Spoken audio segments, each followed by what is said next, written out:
Good morning बच्चों। आज हम कक्षा 8वीं विषय सामाजिक विज्ञान में हम लोग अध्याय 2 भारत में ईस्ट इंडिया कंपनी पढ़ रहे थे। ठीक है, संधि में हम लोग आए थे। देखते हैं संधि क्या है। देखो,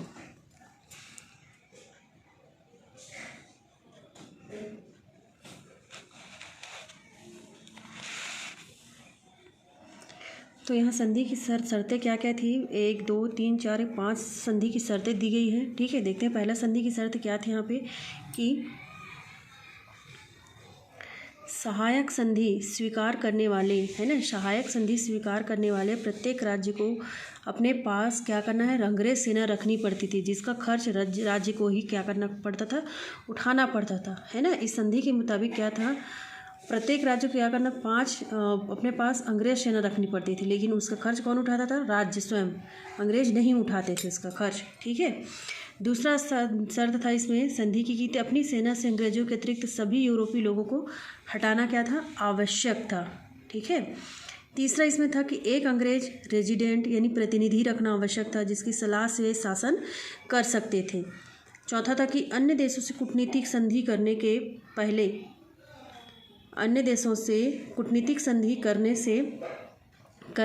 पहले अंग्रेज़ों से क्या करना पड़ता था, अनुमति लेना जरूरी था, है ना। क्या करना पड़ता था, अनुमति लेना जरूरी था। पांचवा था कि कंपनी को वार्षिक कर देना पड़ता था। मतलब सब प्रकार से संधि क्या थी, सिर्फ अंग्रेज़ों के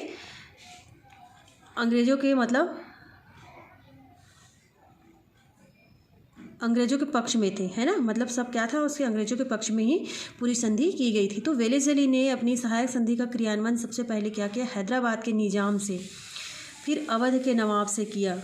जब उसने मैसूर को इसके लिए क्या किया, बाध्य किया, है ना, बाध्य करना चाहा, तो टीपू ने क्या किया, संधि करने से उनको इनकार कर दिया, तथा अंग्रेजों ने क्या किया, मैसूर पर क्या कर दिया, आक्रमण कर दिया, क्योंकि उन्होंने टीपू सुल्तान ने मना कर दिया था, तो वहाँ क्या कर दिया, उन्होंने आक्रमण कर दिया। तो सन 1799 में क्या हुआ, चतुर्थ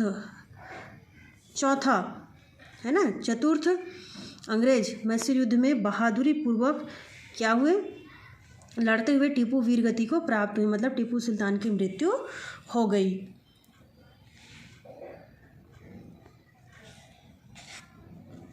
अंग्रेजों ने फिर क्या किया, अंग्रेजों ने मैसूर राज्य और नाडियार शासकों को ही वापस कर दिया, जिन्हें हटाकर वह हैदर अली मैसूर का शासक बना था। हैदर अली मतलब टीपू सुल्तान का पिता। ठीक है, उससे सहायक संधि कर अप्रत्यक्ष रूप से आधिपत्य स्थापित कर लिया। इसी तरह कर्नाटक, तंजौर और सूरत आदि राज्यों को भी अंततः ब्रिटिश राज्य में क्या कर दिया, उन्होंने मिला लिया। यहाँ देख रहे हो बाघ के आकार में बनी टीपू सुल्तान की तोप है ना, इस चित्र को देख रहे हो आप लोग। फिर तुषार ने पूछा, गुरुजी उसके बाद क्या अंग्रेज़ों ने पूरे भारत पर अधिकार कर लिया?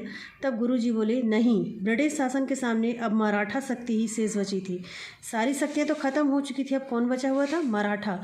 तो उनमें पारिवारिक संघर्ष चल था, परिवार के लड़ाई झगड़े चल रहे थे। तो वेलेज़ली ने उसका फ़ायदा उठाकर संधि का प्रस्ताव वहाँ रखा। तब 1802 को बेसिन की संधि द्वारा पेशवा बाजीराव द्वितीय ने अंग्रेज़ों की शर्तें क्या कर ली, उन्होंने स्वीकार कर ली। और इधर अंग्रेज़ों का सिंधिया और भोंसले से भी युद्ध 1804 में हुआ, जिसमें अंग्रेज़ क्या कहे, विजयी हो गए। और इसी प्रकार अंग्रेज़ों और होलकर के बीच तृतीय अंग्रेज़ मराठा युद्ध हुआ 1804-05 हुआ, जिसमें क्या हुआ, अंग्रेज़ों की हार हुई और उन्हें भारी नुकसान हुआ।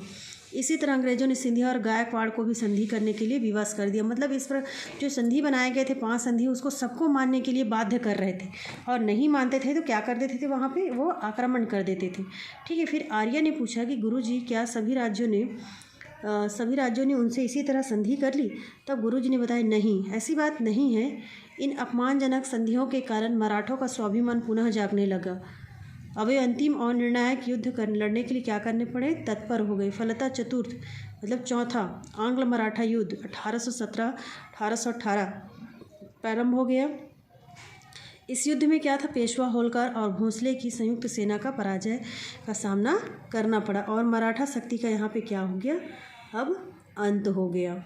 इसके बाद क्रमशः फ्रांसिस रोडन हेस्टिंग्स और विलियम बेंटिंग बंगाल के गवर्नर जनरल बनकर भारत आए, और उन्होंने युद्ध के सुधारवादी और आर्थिक विकास की नीति के साथ शासन प्रारंभ किया।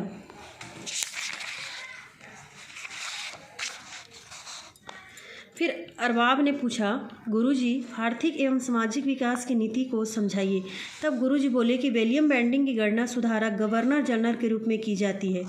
वह क्या है, युद्ध के बदले शांति का अनुयायी था, है ना। युद्ध के बदले क्या करता था, शांति को सबसे श्रेष्ठ मानता था और निरंतर क्या करते थे, युद्ध में रहने से कंपनी की जो आर्थिक स्थिति बिगड़ चुकी थी, जिसे सुधारने में सर्वप्रथम क्या था, विलियम बेंटिक ने विशेष ध्यान दिया था।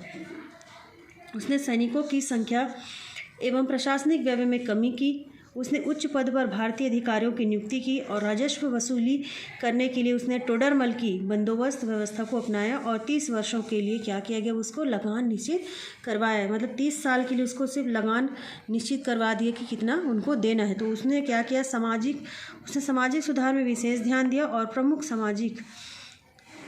सामाजिक कुरीतियाँ जैसे कि थी सरस्वती प्रथा, बाल विवाह, बाल हत्या और नरबली प्रथा आदि पर रोक लगाने संबंधी कठोर कानून बनाए। उसने अंग्रेजी भाषा को क्या किया, शिक्षा का माध्यम बनाया, है ना। उसने कलकत्ता में एक मेडिकल कॉलेज की स्थापना की।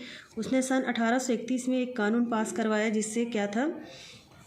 जिससे भारतीयों की क्या थी, वहाँ पे उच्च पदों पर नियुक्ति की जा सके, है ना। भारतीयों को वहाँ ऊंचे पद पर नियुक्ति कर रहे थे। तो उसने क्या किया, राष्ट्रीय राजमार्गों की स्थापना की और सन 1818 तक मराठों का पतन होने के साथ ही अंग्रेजों का अधिकार पंजाब और सिंध प्रांतों को छोड़कर लगभग संपूर्ण भारत पर हो गया था।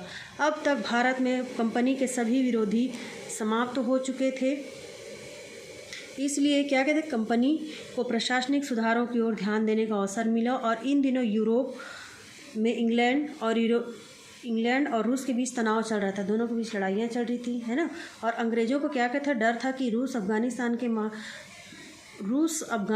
के माध्यम से भारत पर आक्रमण कर सकता है। तो भारत का सिंध प्रांत अफगानिस्तान से लगा हुआ था और वहाँ के अमीर को सहायक संधि के लिए बाध्य किया गया और अंततः सिंध को अधिकार में कर लिया गया। इसी तरह पंजाब राज्य भी रणजीत सिंह के नेतृत्व में काफ़ी शक्तिशाली था और उनकी मृत्यु के बाद अंग्रेज़ों ने पंजाब पर भी आक्रमण कर दिया और 1849 में पंजाब पर भी उन्होंने क्या कर लिया, वहाँ अधिकार कर लिया।